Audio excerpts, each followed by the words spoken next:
Welcome, everyone. Ready for another deep dive? Today, we're going to take a look at the long and complicated history of money. Yeah, it's a fascinating story, from the very beginnings to what we have now. Quite a journey. Absolutely. For this one, we're using a paper called Monetary Evolution, How Societies Shaped Money from Antiquity to Cryptocurrencies. Great paper. And since you, our listeners, are already pretty familiar with the topic, this deep dive will, explore some of the lesser-known aspects. Right, the nuances. Exactly. The stuff that maybe isn't always covered. Now, I think a good place to start is with a common misconception Okay, which one? that money came about because of bartering, trading goods directly. Ah, yes. That is a pretty common assumption. But if we look at the historical evidence, it tells a different story. Does it? Yeah. Take, for example, ancient Mesopotamian cuneiform tablets.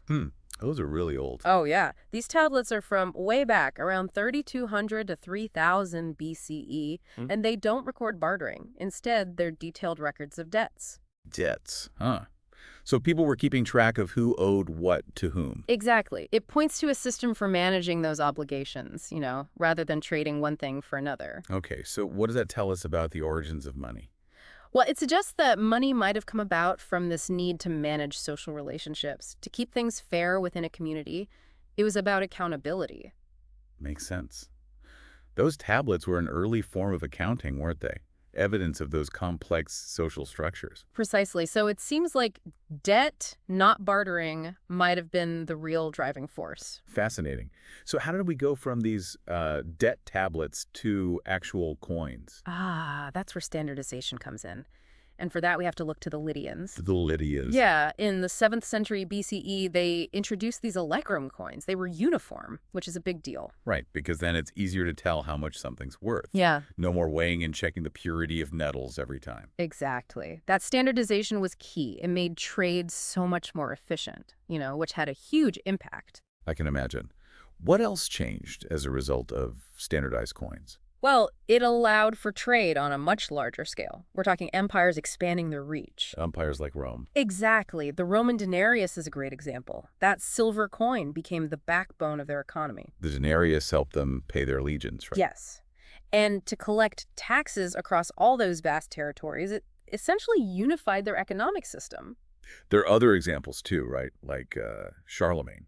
Oh, absolutely. Charlemagne's reforms in the Frankish Empire, he used a standardized system to try and unify Europe. Wow, that's incredible. So from debt tablets to standardized coins, it's been quite a journey. But then there's another big innovation that comes along. You're talking about paper money, right? Yeah. Imagine being Marco Polo, traveling through Asia in the 13th century, and suddenly he encounters paper money being used in China. It must have blown his mind to see just pieces of paper representing value. Yeah, it must have been hard to wrap his head around, especially since, at that time, the prevailing thought was that money had to have intrinsic worth. It was a real conceptual leap.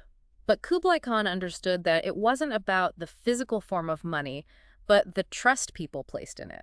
Right, the collective belief of a society. Exactly. And that paved the way for fiat currency, money that has value simply because the government says it does. Just like with gold, right? The value comes from everyone agreeing that it's a medium of exchange. Precisely. So, as you can see, the evolution of money has been all about adapting to the needs of societies. From those early debt tablets to the fascinating world of paper money. But of course, the story doesn't end there. Nope. The digital age brought its own set of challenges and opportunities for money.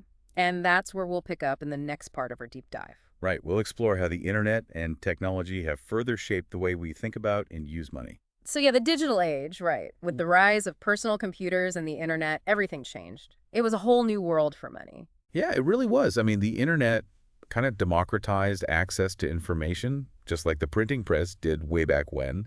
And then, of course, it led to this boom in e-commerce, online financial transactions. But it wasn't all smooth sailing, was it? Not exactly. The early internet, it was like the Wild West, a lot of unknowns. A lot of people were nervous about sharing their financial information online. I can imagine. It's like, can you really trust these new websites with your credit card number? Right. It took a while for that trust to build. So how did things start to change? I mean, how did people become more comfortable with online transactions? Oh, well, one big step was the emergence of those third-party payment platforms. Like PayPal. Yeah, PayPal. They acted as kind of a middleman, a trusted intermediary. So instead of giving your credit card details to tons of different websites, you just use PayPal. And they already had those security protocols in place, right? Exactly. So it felt a lot safer for people. It was a big step forward for e-commerce. But even while these platforms were developing, there was this other movement happening at the same time. Sa? A movement pushing for digital cash. Trying to create something that was as anonymous and easy to use as physical cash, but online. The idea was to basically replicate cash in the digital world. Yeah. The benefits were obvious, right? Privacy, security. But then, of course, there was the big challenge. A double spending problem. Exactly. How do you prevent someone from copying digital information and essentially spending the same digital money multiple times? It seemed like a real roadblock. It was. It really challenged that idea of digital scarcity, which is, fundamental for any currency to work. So how did they try to solve this? Did anyone come up with any solutions? Well, there were a few attempts. One of the early pioneers was David Chaum. He came up with a system for digital cash back in 1983, using some pretty complex cryptography. 1983. That's Yeah. before the internet as we know it today. So how did his system work? It involved assigning these unique serial numbers to units of digital cash. And then there was a trusted entity that could verify those numbers, make sure they were legit, and that the money hadn't already been spent. So like a digital fingerprint for each unit of cash. You got it. But there were some limitations. Like what? Well, for one, users still had to identify themselves. Oh, so it wasn't really anonymous then. Right. And it also relied on a central authority to manage the whole system. Which kind of goes against the whole decentralized nature of the internet. Exactly. So while it was a brilliant idea, it wasn't a perfect solution. It seems like they were getting closer, though. At least they were starting to grapple with these big challenges. But then another interesting concept emerged around this time. Oh, yeah. This one a little different. The idea of using computational effort to actually create value. That just solving complex math problems could somehow be valuable. Proof of work. Yeah.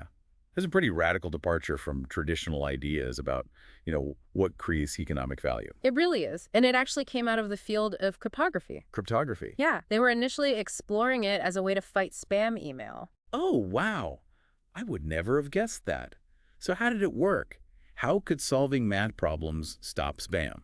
The idea was that if you had to solve a really difficult problem before you could send an email, it would make spamming a lot harder.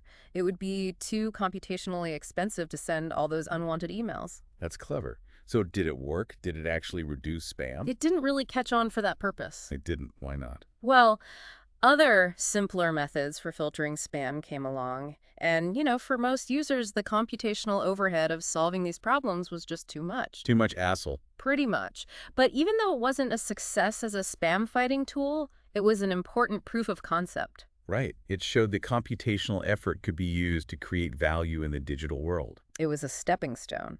It feels like we were getting closer and closer to a major breakthrough, a whole new way of thinking about money in the digital age. So we've traveled through centuries of monetary history, right?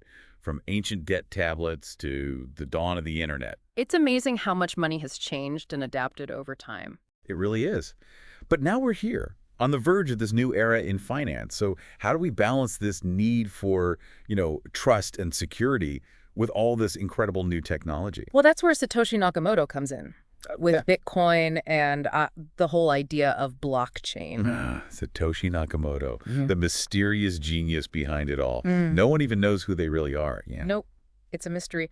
But what Nakamoto did, it was revolutionary. They solved a problem that had been plaguing digital cash for years. You talk about the double spending problem, right? Exactly. The whole issue with digital information being so easy to copy, Nakamoto found a way to make sure that digital money was truly scarce. And how did they do that? Instead of focusing on the person spending the money, like those earlier systems, Nakamoto focused on the money itself, on verifying that the digital money was authentic. So it's not about who's paying, but about the money being paid. Exactly. Brilliant, isn't it? Nakamoto's idea was to create a public ledger, a record of every single Bitcoin transaction. The blockchain. Right. And it's not just a list. It's this chain of blocks, each one linked to the one before it. And all of this is secured with cryptography, making it virtually impossible to tamper with. So if someone tried to change something, it would be obvious to everyone. Exactly. It would break the chain. So the blockchain is like a permanent, tamper-proof record of every transaction. But how do new transactions get added to this chain? Yeah, who's in charge of that? That's where miners come in. Miners, like digging for gold. Yeah, sort of. They're specialized computers, constantly competing to solve these really complex math problems. What do the math problems have to do with Bitcoin? The first miner to solve the problem gets to add a new block to the chain. And for their efforts, they get rewarded with, newly minted Bitcoin. It's called proof of work. So the act of mining is what validates the transactions. That's right. It ensures that only legitimate transactions get added to the blockchain. And because it takes a lot of computing power, it's also very secure. So that's how they solve the double spending problem. Yep. No more copying digital money and spending it twice. Each Bitcoin is unique and can only be spent once. This is all pretty amazing, but there's also that other term we keep hearing, proof of stake. Ah, yes. Proof of stake. That's another way to validate transactions, but it doesn't use all that energy-intensive mining. Oh, so it's more environmentally friendly. That's the idea. In a proof of stake system, instead of miners, you have validators. And they're chosen based on how much cryptocurrency they already hold. So the more you invest in the system, the more influence you have. In a way, yes. It incentivizes people to act in the best interests of the network because their own investment is at stake. Interesting. So there are different approaches to blockchain consensus then. It's not just one size fits all. Exactly. There's a lot of innovation happening in this space, and the potential applications go way beyond just cryptocurrencies. I can see that. Blockchain technology could revolutionize so many things, from supply chains to voting systems. It's a fascinating time to be following this. It really is. And who knows what the future holds for blockchain, for cryptocurrencies, for money itself. One thing's for sure, the story of money is far from over. That's for sure. From ancient debt tablets to these incredible digital innovations, money has always reflected the needs and capabilities of society. It's a journey that's been going on for millennia, and it's not stopping anytime soon. So thank you for joining us on this deep dive into the evolution of money. We hope you learned something new and that maybe, just maybe, this sparks some new questions for you to ponder. Until next time, keep exploring.